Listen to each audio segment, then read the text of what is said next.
Well, Ghanaian musicians, shall we start? Yes, Yeah, sir. Ghanaian musicians haven't had good, so as long as I'm concerned, since the 70s, it's been like we've had military governments, and these military governments have decisions that doesn't favor, decisions that don't favor the musician. For example, the super tax on musical importation of musical instruments uh, has just been reduced. At first, it was alarming to order one guitar for almost about 3 million to play just for a band. No, and the other aspect of the military government was that they kept the curfews running for a very long time, and that told on the nightlife of musicians and the public. If the public can come out after 10, how do they come to a nightclub to listen to music? So a lot of musicians had to leave the country. I didn't because I don't want to be a refugee. I stayed on. Thirdly, uh, it's not been favorable when you don't have proper studios in the country. Like we have in all the artists who record in Mali and Guinea and in the French territories record in France, but they are sponsored by record companies that operate in France. But here we don't have any connection with British recording companies, so we record here, and the facility is such that you can't do any first class recording, quality recording to be sold internationally. Uh, so we had to go to Lome since 1970s. We had to go to Lome or Nigeria just to record, and the process of transferring money was not in place. So we had to smuggle money at the risk of being impounded from you, and all those things, told so much on our lives that we were in distress. Especially um, when you have kids to take care of and rents to pay and bills to take care of. You see, but it's not easy yet. But the recent democratic process that is we going through is is not too friendly to music. But I think things are easing up, and I hope that with the rest of my life I'll be able to spend 70 years, and I hope I'll be about 90. If I'm able to spend 70, it's easy to spend 25. Oh yeah, Yes, that's no mathematically. problem. You've already done the Yes, hard yeah, part. yeah, that's right. So I think probably in the next 10 years that we're getting the support of the state through the World Bank, things might ease up and I'll see a better future. What steps do you think need to be taken, government, Yeah, educationally, yeah, for musicians like yes, yeah. yourself? Yeah, it's good you stress on the education because if you want to build up the real structures for progress in music, the musicians will have to be educated, and we don't have these things in place. The only place you can go to study music is at the Department of Music in Legon, where you are required to have mathematics and English, a credit in mathematics and English before you are admitted, and that is a barrier to a lot of would-be musicians.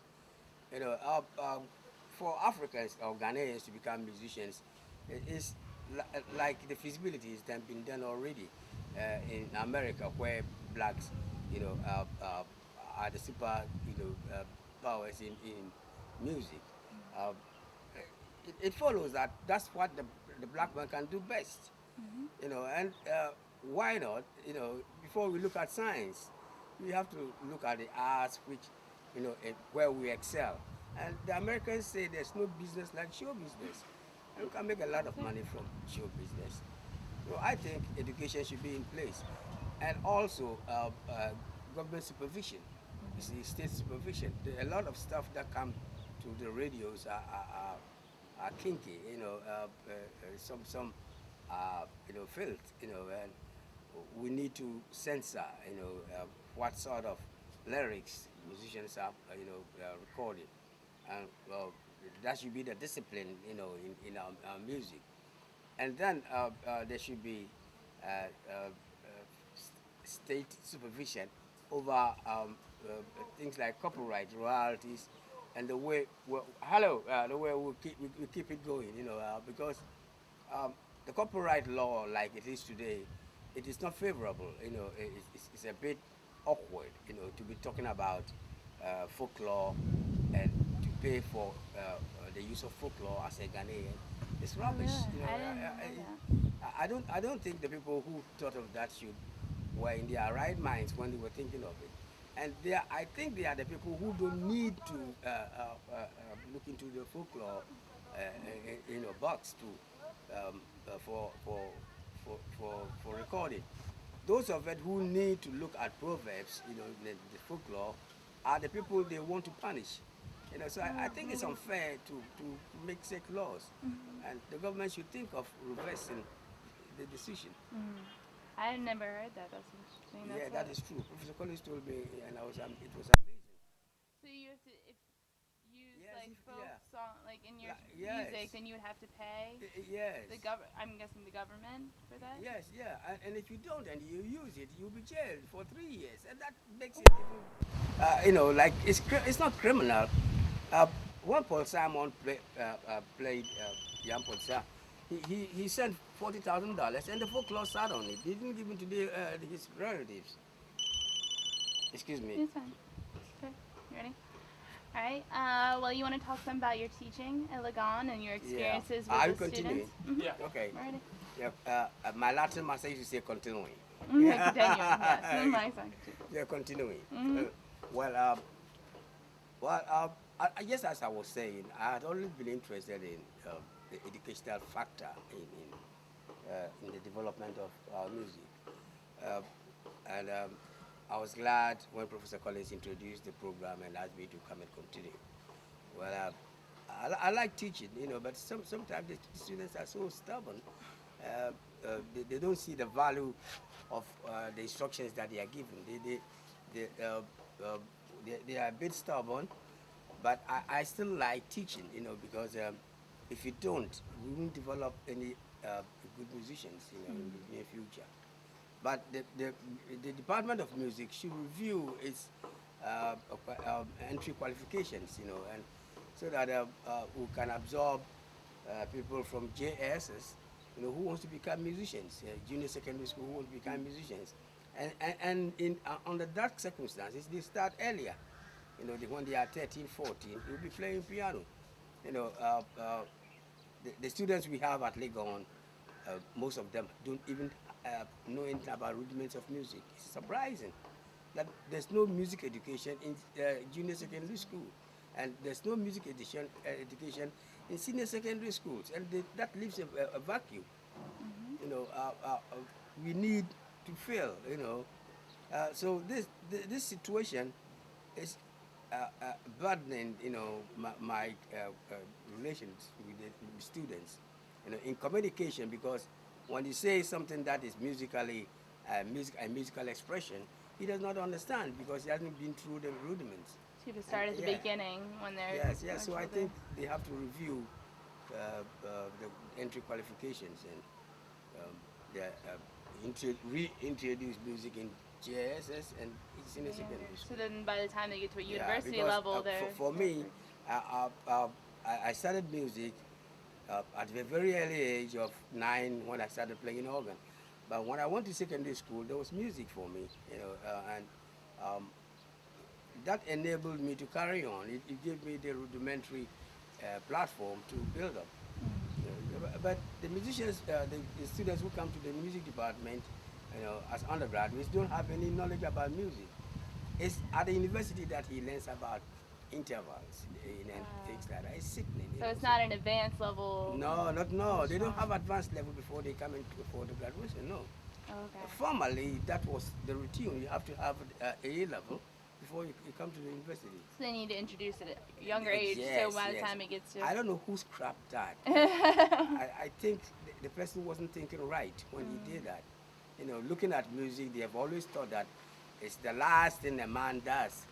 But they don't know it's the first thing a man does when he switches on his radio.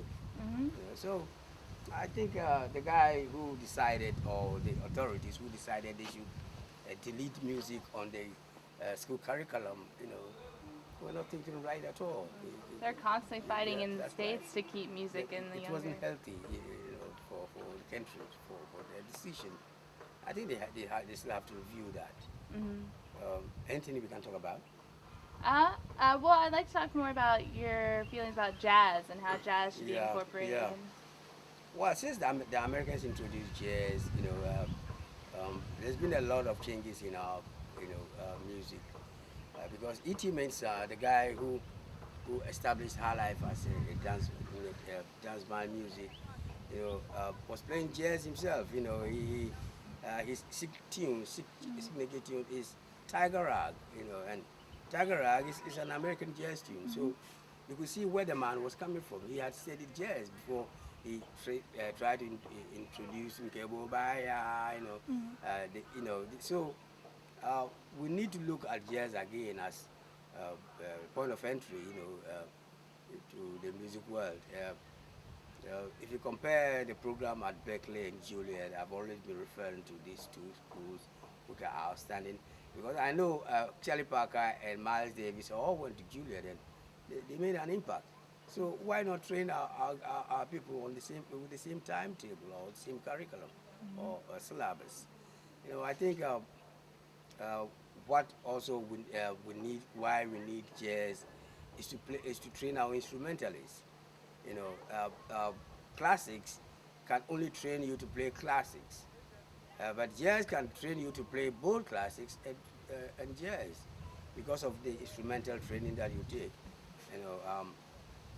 As a musician, uh, um, well, I would think that uh, s- our claim that jazz is from Africa is not well supplemented by our own behavior towards music.